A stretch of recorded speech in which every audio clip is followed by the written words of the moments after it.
Happy Rakshabandhan.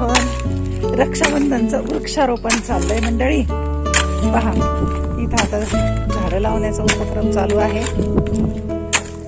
Balsing sir आता वृक्षारोपणासाठी खड्डा तयार करत आहेत. मुरुमात खड्डा खाण्याला त्रास होतो, जरा खोल घ्यावा लागेल. कोणतं झाड लावताय बरं? बरं, इथं चिक्कूचं झाड लावता येईल, इथं पेरूचं लावलेलं आहे आणि इथं आंब्याचं आहे.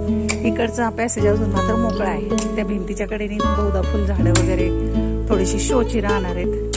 आणि इथे कॅरीमध्ये गुलाबाची, पलीकडे एक लिंबोनी लावली आहे. लिंबोनीचं झाड पण लावलंय. लिंबाचं झाड, लिंबू खाण्याचं लिंबाचं म्हणजे ते वाढायला खूप दिवस लागतात आणि रोपं पण बरीच महाग असतात. चिक्कूचं पण रोप महाग मिळाले, कलमी असतात ते. या बाजूला लावलेलं आहे लिंबाचं, म्हणजे याला लिंबोनी म्हणायचं. खाण्याचं लिंबू इन टाक दिली. आता हे कंपाऊंड तयार झालंय. इथले एक झाड तोडावं लागलं. हा लाईटचा खांब आलेला आहे मध्ये इलेक्ट्रिसिटीचा, त्यामुळे इथं काही या बाजूला उंच झाडी नाही लावता येणार, खाली छोटी लावू शकतो. इथं नेमकं वारूळ निघाले, तिथे झाड लावायचं विचार कॅन्सल केला. वारूळ जेसीबीने काढावं लागेल. असला त्याच्यात एखादा परिसर करणारा प्राणी तिथं भीती वाटते. कंपाऊंड पूर्ण झालेलं आहे, पण आता याच्या खाली ज्या अशा थोड्याशा पटी वगैरे राहिलेल्या आहेत, त्या डबर दगड किंवा आणखी काही वापरून थोडंसं बंद करावे लागतील, कारण त्याच्यातून कुत्रे वगैरे शिरण्याचं असतं. बाकीच्या प्राण्यांचं नाही आहे, पण पाणी पण जाण्याचं म्हणजे आणि इथे पण लावलंय. त्या दिवशी जास्वंदी लावली होती, तुम्ही पाहिली होती. जास्वंदीला पांढरे सफेद फुलं असते. फुलं पण यायला लागले.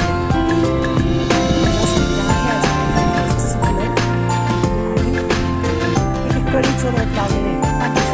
गजऱ्याला कळी असते, गजऱ्याला कळीचं रोप आहे. छोटं आहे अजून, पत्ता लावलाय. इकडची पण बाजू झाली. गेट करायला टाकलेले आहेत. किंवा परवा येईल गेट. सगळं कंपाऊंड झाल्यामुळे आता छान वाटायला लागले. आणखीच इकडचं एक गेट आहे, म्हणजे शेतामध्ये जाता येईल असं एक बनवलं. गुलाब मस्त आलाय. इकडचा गुलाब पहिल्यांदा लावला होता तुम्ही बघितलेला आहे, तो मस्त फुल आलंय त्याला. कलर पण छान आहे.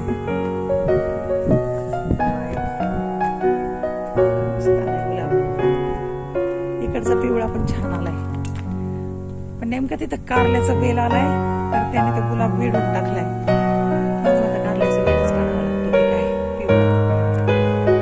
पारिजातक लावलेलं आहे, पण पानं सुकल्यासारखी झाली आहेत. अजून काही त्याला जीव आलाय असं काही वाटत नाहीये, काही कळेना. अजून बरंचसं लेवलिंग व्हायची आहे, खाली व्यवस्थित करायचंय. पाखरांचा चिमचिमाट कसा येत आहे त्याला.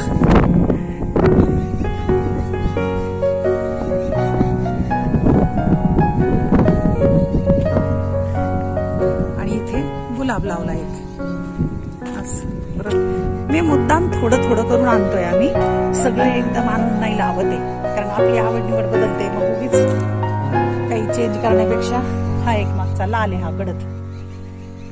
तर म्हणून मी काय करते, थोडं थोडं आणते. 2-4 रोपं मुद्दाम तसं करतोय आम्ही, एकदम न आणता. म्हणजे काही विचार बदलतात, चेंज होतात. हे चिक्कूचं रोप आणून ठेवलंय, घेऊ का? मोठं आहे, चांगलं आहे. चला आता चिक्कूचं वृक्षारोपण करूया. एक मिनिट, हातात माझा अवघडला.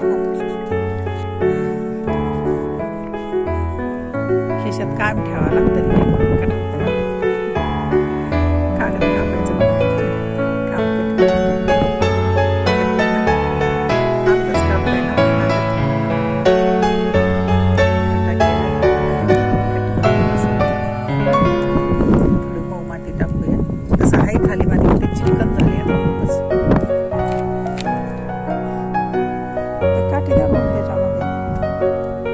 सपोर्ट राहील. नंतर गज लावा साईडला.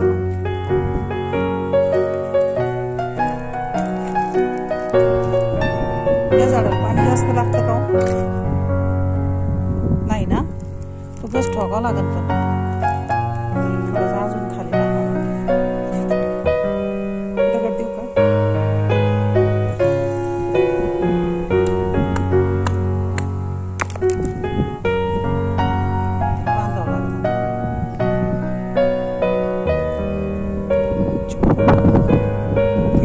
झाड लावायचं सगळं ना.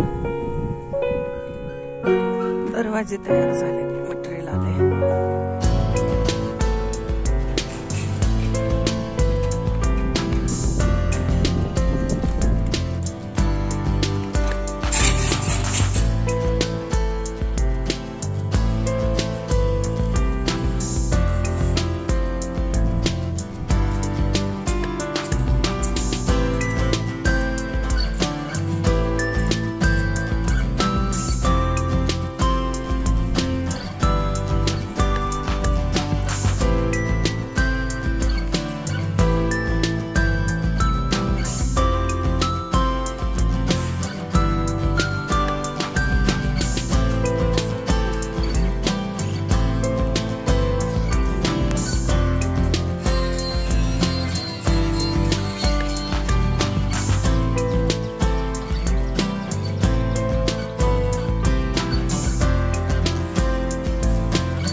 छान होते या पाणीपुरी. आज पाणीपुरीचा आस्वाद घेतलाय. दोघांनी कपडे पण सेम घातले. बंधू. अच्छा, ड्रेस कोड आहे. अच्छा,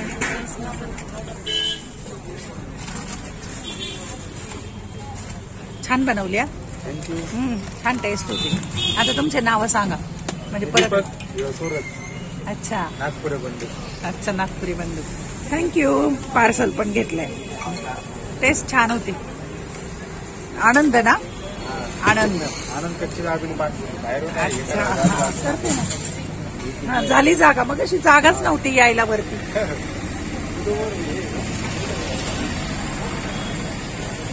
आहे आनंद कच्ची दाबेली आणि पाणीपुरी खूप टेस्टी होती. आनंदशी हॉस्पिटल आहे ना, त्या रोडला आहे या बाजूला. ते ड्रेस कोड पण घालतात ही मुलं. छान हाताला टेस्ट आहे त्यांच्या. आणि तसे चटपटे पदार्थ सगळ्यांनाच आवडतात, त्यामुळे काय मस्त. होतकरू मुलं आहेत ही, त्यांचा परिचय पण करून घेतला. आणि जरूर या इथे तुम्ही पाणीपुरी खायला. अतिशय सुंदर असं ठिकाण आहे. संध्याकाळचं वातावरण पण छान आहे आणि छान वाटतंय पहा. मला आवडली यांच्या हातची पाणीपुरी आणि कच्ची दाबेली टेस्टी होती. तरी मी साधी घेतली होती, चीज टाकून पण होती, पण मी साधी घेतली होती. मला चीज फारसं जमत नाही ना म्हणून. Okay, bye bye.